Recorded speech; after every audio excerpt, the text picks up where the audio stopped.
बच्चा रोता है तो माँ बोलती है सो जा वरना गब्बर आ जाएगा। That Joe Biden's releasing our country in violation of federal law, you better start packing now. Illegal immigrants इनके नाम से डरते हैं। बच्चों को पेरेंट से अलग कर दिया बॉर्डर पे, सब कुछ ही एग्रेसिव होने वाला है। टॉम होमन का इंटरव्यू लिया गया, डिपोटेशन बिना फैमिलीज को सेपरेट किए भी हो सकती है। तो इनका आंसर था ऑफ कोर्स फैमिलीज को साथ में डिपोर्ट कर दो।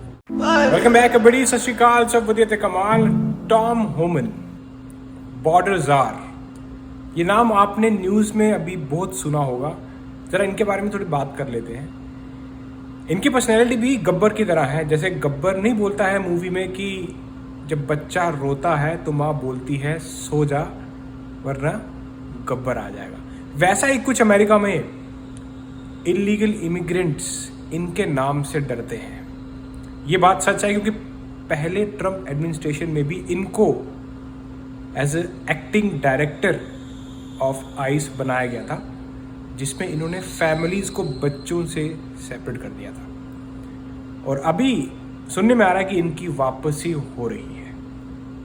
अब देखते हैं इस ट्रम्प एडमिनिस्ट्रेशन में जब ये आएंगे तो क्या ये वही जीरो टॉलरेंस पॉलिसी लेकर आएंगे। प्रेसिडेंट इलेक्ट ट्रम्प उन्होंने 10 नवंबर को अनाउंस कर दिया कि Tom Homan he will be joining his administration as border czar. तो पहले बात करते हैं कि ये बॉर्डर जार का मतलब क्या होता है। काफी बार आपने न्यूज में सुना होगा।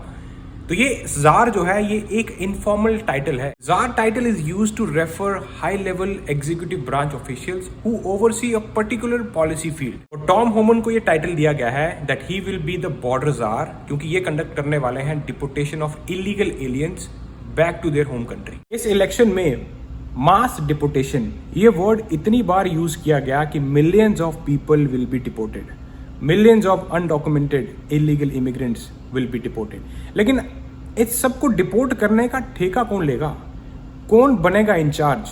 मास डिपोटेशन का ये जो प्रोसेस है इसको हैंडल कौन करेगा? तो इसको हैंडल करेंगे Tom Homan. Trump elect president उन्होंने ऑलरेडी अनाउंस किया है कि टॉम होमन उनकी एडमिनिस्ट्रेशन को ज्वाइन करेंगे as the border czar of United States. और इनको स्पेसिफिकली यही काम दिया जा रहा है कि ये डिपोटेशन करने वाले हैं अनडॉक्यूमेंटेड इलीगल, आप इमिग्रेंट्स कह लो, एलियंस कह लो, back to their country of origin. अब देखते हैं कि इनकी क्या पॉलिसीज आएंगी, क्योंकि हम ऑलरेडी इनकी पॉलिसीज देख चुके हैं पिछली ट्रम्प एडमिनिस्ट्रेशन में। जब जनवरी 2017 टू जून 2018 जब टॉम होमन ने काम किया as a acting director of the United States immigration and custom enforcement ने ही इंप्लीमेंट की थी जीरो टॉलरेंस पॉलिसी। इन्होंने रिकमेंडेशन दी थी जिसमें बच्चों को पेरेंट से अलग कर दिया बॉर्डर पे। इनके काम करने का तरीका बहुत ही एग्रेसिव है। इवन ट्रम्प एडमिनिस्ट्रेशन भी अब हम देखते हैं किस तरह की उनकी पॉलिसी आएंगी, पर जहां तक दिख रहा है सब कुछ ही एग्रेसिव होने वाला है। जैसा पिछला टर्म रहा, मुझे तो लगता है कि इस टर्म में वो डबल एग्रेसिवनेस देखने को मिल सकती है। ऐसा इसलिए बोल रहा हूं क्योंकि रिसेंटली 60 मिनट्स पे टॉम होमन का इंटरव्यू लिया गया। उस इंटरव्यू में पूछा गया कि क्या डिपोटेशन बिना फैमिलीज को सेपरेट किए भी हो सकती है। तो इनका आंसर था ऑफ कोर्स हो सकती है, फैमिलीज को साथ में डिपोर्ट कर दो। Is there a way to carry out mass deportation without separating families? Of course there is. Families can be deported together. ये देख रहे हो आप, ये है ब्लंट आंसर, मतलब गब्बर जैसा आंसर है ये कि बिना सोचे समझे बोल देना। अब एक एग्जाम्पल मैं आपको देख के समझाना चाहूँगा कि एक फैमिली है यहाँ पर, हो सकता है उनके जो पेरेंट्स हैं वो लीगली ना आए हो, लेकिन बच्चे यूएस सिटीजन हैं। तो इस स्टेटमेंट का मतलब ये हुआ कि बच्चों को भी साथ ही डिपोर्ट कर दो, मतलब यूएस सिटीजन को भी डिपोर्ट कर दो। अगर इनकी स्टेटमेंट को समझा जाए तो ये एक्चुअल में इतना एग्रेसिव जा सकते हैं कि किसी ने सोचा नहीं था। लेकिन अब देखना यह है कि पॉलिसीज में क्या क्या चेंज आएगा और किस तरह से पॉलिसीज इंप्लीमेंट होगी। जरा हम टॉम होमन, ये जो इनका दबंग स्टाइल है, इनके करियर के बारे में बात करते हैं। He has served as former police officer, ये इमिग्रेशन ऑफिशियल रह चुके हैं, पॉलिटिकल कमेंटेटर रह चुके हैं, and he served as acting director of the United States immigration and custom enforcement during Trump's first administration. जो पहला टर्म था ट्रम्प एडमिनिस्ट्रेशन का, उसमें फ्रॉम जनवरी 2017 टू जून 2018 इन्होंने एज एक्टिंग डायरेक्टर काम किया था आइस में। और आइस से ना अनडॉक्यूमेंटेड इमिग्रेंट्स, इलीगल इमिग्रेंट्स कह लो या फिर इलीगल एलियंस कह लो, सब टर्म्स एक ही है। ये सभी लोग आइस से बहुत डरते हैं। और अगर आइस का हेड कुछ इस तरह का दबंग स्टाइल वाला एक ऑफिशियल हो तो भाई डर तो सबको लगेगा। And during Trump's first administration, जो पहली टर्म थी, टॉम होमन इन्होंने ही रिकमेंड किया था separating children from their parents, zero tolerance policy. हालांकि ये बिल्कुल ह्यूमन वैल्यूज़ के अगेंस्ट है कि यार किसी की फैमिली को सेपरेट कर देना, लेकिन इन्होंने ऐसी पॉलिसीज़ को अंजाम दिया है। इसीलिए अभी जितने भी लोग इमिग्रेंट्स हैं, स्पेशली अनडॉक्यूमेंटेड इलीगल इमिग्रेंट्स, वो इनसे डरे हुए हैं। और ये सामने इंटरव्यू जब भी देने आते हैं, ये ब्लंट स्टेटमेंट देते हुए काफ़ी बार सुने गए। इन्होंने ये भी कहा है एक इंटरव्यू में कि टारगेटेड अरेस्ट होंगी, हम टारगेट करके लोगों को रेड करके पकड़ेंगे और फिर उनको डिपोर्ट करेंगे। सारी गेम जाकर अटकती है ट्रम्प एडमिनिस्ट्रेशन की जो पॉलिसीज आएंगी, क्योंकि जो वो पॉलिसीज लेकर आएंगे टॉम होमन उन्हीं को अंजाम दे सकते हैं। टॉम होमन, उनका काम है लॉ इन्फोर्समेंट, लेकिन लॉ को बनाना ये ट्रम्प एडमिनिस्ट्रेशन, कांग्रेस का काम है। तो अब देखते हैं कि किस तरह के एग्जीक्यूटिव एक्शन लाए जाएंगे जो कि थोड़ी बहुत पावर ज़रूर दे देगा टॉम होमन एंड उनकी टीम को कि भाई इस तरह से डिपोर्टेशन को कंडक्ट किया जाए, जो कि काफ़ी ही मुझे लग रहा है कि भाई काफ़ी एग्रेसिव होने वाला है। और इसीलिए लोग भी डरे हुए हैं, इसमें कोई दो राय नहीं। जितने भी लोग हैं जिनके हो सकता है कि यार वो लीगली नहीं आए थे, और अगर क्या पता लीगली आए भी हो और आपका कोई वीज़ा एक्सपायर हो गया है या फिर आपके पास कोई लीगल स्टेटस नहीं है, तो यस भाई, इनके आने के बाद सभी को डर लगेगा। जरा बात करते हैं कि किन को डिपोर्ट किया जाएगा, कौन लोग हैं जो कि सबसे ज़्यादा इनकी नज़रों में आएंगे, जो कि ये लोग बोल रहे हैं कि भाई मास डिपोर्टेशन करनी है। सबसे पहला, क्रिमिनल कन्विक्शन। अगर आपने कोई क्राइम किया है, आपके पास कोई क्रिमिनल कन्विक्शन लगी है, तो एक बार अमेरिका में आप कोई क्राइम कर दो तो भाई वो आपके रिकॉर्ड में पूरी ज़िंदगी रहता है और वो रिकॉर्ड मिटा नहीं सकता कोई। तो वही चीज़ इन्होंने भी बोली है कि हम टारगेटेड रेड मारेंगे, मतलब इनको पता है किसको पकड़ना है और किन को डिपोर्ट करना है। तो जितने भी क्रिमिनल्स हैं, यस, उनको डर लगना चाहिए। दूसरे लोग, जितने भी लोग ऑलरेडी डिपोर्ट हो चुके हैं, जिनको डिपोर्टेशन लगी है लेकिन फिर भी अमेरिका में हैं, तो वो भी ये लोग उनको टारगेट करने की बात इनके इंटरव्यू में ये सब उन्होंने बोला है कि हम किसको टारगेट करने वाले हैं। इनके मेन मुद्दे ही ये हैं कि डिपोर्टेशन लगने के बाद भी लोग यहीं पे रुक जाते हैं, जाते नहीं, तो उनके ऊपर फोकस ज़्यादा किया जाएगा। अब काफ़ी लोग बोलते हैं कि सर मेरी असाइलम लगी है, फॉर एग्जांपल मेरी असाइलम लगी है तो क्या मुझे डिपोर्ट किया जाएगा? नहीं, जब तक आपका केस डिसाइड नहीं हो जाता तब तक आपको टच नहीं कर सकता कोई। ये मैं नहीं कह रहा, आप जाके जो आपको नोटिस ऑफ एक्शन मिलता है उसमें ये चीज़ लिखी है, you may remain in the United states of America until your case is decided. मैं नहीं कह रहा, सब कुछ आपको, आपके पास सारे आंसर है, बस फर्क इतना है कि आप पढ़ नहीं रहे। कुछ लोग वीज़ा लेकर आए, अब उन्होंने एडजस्टमेंट ऑफ स्टेटस कर लिया, अपना स्टेटस को उन्होंने एडजस्ट किया है। यस, उनके पास भी लीगल ऑथराइजेशन है। एग्जाम्पल, आप किसी वीज़ा पर आए, फॉर एग्जाम्पल टूरिस्ट वीज़ा पर आए, आपको किसी से प्यार हो गया, आपने शादी कर ली, अब आपको अपना स्टेटस एडजस्ट करना है। तो अगर आपने एडजस्टमेंट ऑफ स्टेटस के लिए अप्लाई किया है, आपके पास लीगल ऑथराइजेशन है, आपको डरने की जरूरत नहीं।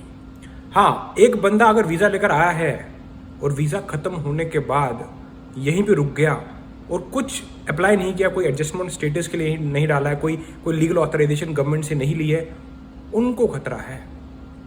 क्योंकि जिस दिन आइस पकड़ेगी और अगर आपके पास कोई लीगल स्टेटस नहीं है अमेरिका में रुकने का, यस, आपको दिक्कत हो सकती है, डिपोर्ट हो सकते हो। क्योंकि अभी जो एडमिनिस्ट्रेशन आने वाली है, जिस हिसाब से मैं उनके कैबिनेट पिक्स देख रहा हूँ, वो सभी वही लोग हैं जो डोनाल्ड ट्रंप की तरफ बड़े लॉयल हैं। जो प्रेसिडेंट डोनाल्ड ट्रंप बोलेंगे वो कर देंगे। तो वो स्पेसिफिकली अपना जो है पावर, वो इस बार ज़्यादा मुझे लगता है वो दिखाएंगे। जब 20 जनवरी 2025 आएगा तो उसी दिन से हमें सब कुछ देखने को मिलना शुरू हो जाएगा। तो जितने भी लोग लीगली जो लॉ को फॉलो करते हैं, उनको डरने की ज़रूरत नहीं। जो लॉ को फॉलो नहीं कर रहे, यस, उनको डरने की ज़रूरत बिल्कुल है।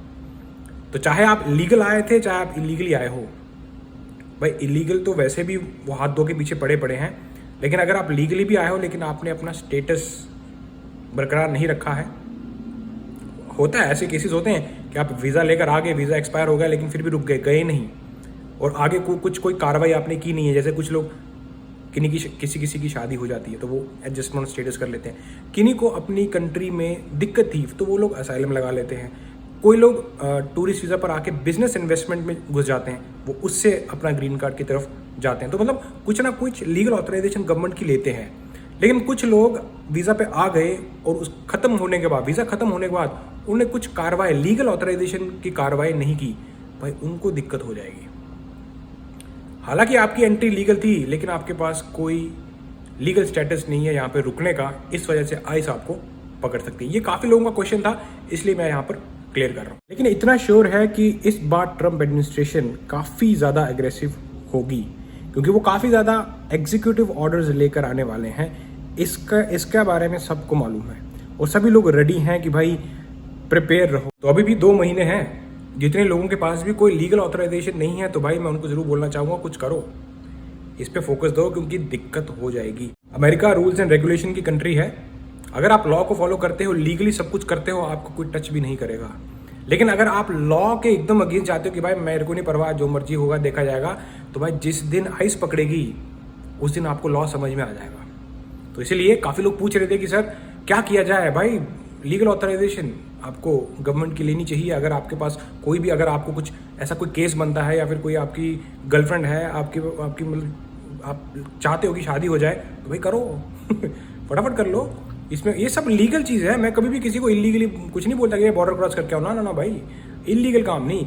अमेरिका में लीगली करो, क्योंकि अमेरिका का लॉ आपको ये सब लीगल तरीकों से बचाता भी है। टॉम होमन, उन्होंने अपने इंटरव्यू में खुद बोला है कि लीगल इमिग्रेंट्स को डरने की जरूरत नहीं, लेकिन जितनी भी इलीगल इमिग्रेंट्स की कम्युनिटी है उनको डरने की जरूरत जरूरी है, क्योंकि वो हो सकता है कि ट्रम्प एडमिनिस्ट्रेशन कुछ ऐसे एग्जीक्यूटिव ऑर्डर लेकर आए जो कि आइस को इतनी पावर दे दे कि भाई वो अपना डिपोटेशन प्रोसेस को सही तरीके से कंडक्ट कर सकें।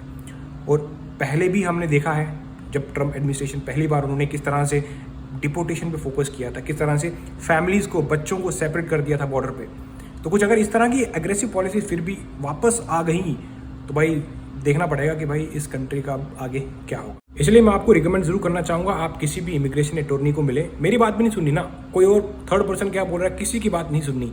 आप इमिग्रेशन अटॉर्नी के पास जाएं, उनसे आप लीगल एडवाइस लें कि भाई सर हम क्या कर सकते हैं, किस तरह से आप लीगली अमेरिका में रह सकते हो। उनके पास काफ़ी ज़्यादा एडवाइसेस होती हैं जो कि यार वो उनको लॉ का पता है, और अमेरिका में जो लॉ को रिस्पेक्ट करता है अमेरिका भी उसकी रिस्पेक्ट करता है। तो मैं तो आपको ऐसी किसी इंटरेस्टिंग वीडियो में नेक्स्ट टाइम मिलते देन चको फटे। हाँ, एक चीज़ ज़रूर मैं बोलना चाहूँगा, जो आप वर्ड सुनते हो ना, illegal immigrant, undocumented immigrants, illegal alien, कितना कुछ लोग इनके बारे में बोलते हैं, गवर्नमेंट कितने हाथ धो के इनके पीछे पड़ी है। लेकिन एक चीज़ मैं आपको ज़रूर बताना चाहूँगा कि यही वो लोग हैं जो सबसे ज़्यादा हार्डवर्क करते हैं अमेरिका में, जिनकी सबसे ज़्यादा वैल्यू है अमेरिका की इकॉनमी में। ये लोग चाहे धूप हो, बर्फ़ हो, बारिश हो, अपना काम करते हैं। जो वैल्यू ये डाल रहे हैं अमेरिका की इकॉनमी में, मुझे नहीं लगता कि यहाँ के लोग भी उतनी वैल्यू डाल पा रहे हैं, क्योंकि इनकी वर्क एफिशिएंसी सबसे ज़्यादा है। हालांकि इनके पास कोई पेपर नहीं है। मैं होप करता हूँ कि यार इस बार ट्रम्प एडमिनिस्ट्रेशन जब आती है तो कुछ अच्छा लेकर आए, एक चेंज लेकर आए,